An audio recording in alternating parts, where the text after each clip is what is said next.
السلام علیکم وروره. اخواته شه وروره. ولې؟ ستا د خولې نه بوی ځي، داسې ښکاري لکه د انسان غوښه چې دې خوړلې وي. او سبحان الله، سلام علیکم. اخواته شه، ستا خولې نه مردار بوی ځي، داسې ښکاري چې تا د انسان غوښه خوړلې وي.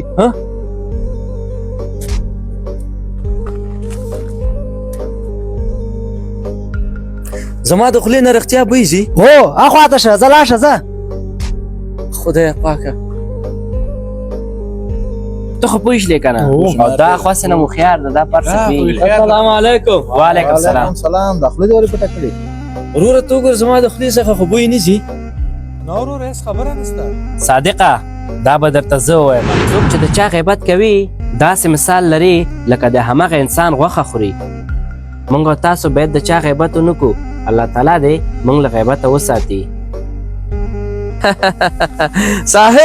ساحل د هغه بې غیرت نوم راته مه اخله. هغه ډېر دوکهباز دروغجن انسان ده. هو هغه ډېر یو ارامخور انسان ده. زما نه خوښېږي داسې خلک. ګوره وروره، نور هېڅکله هم د چا غیبت مه کوه، ځکه چې غیبت کول کبیره ګناه ده.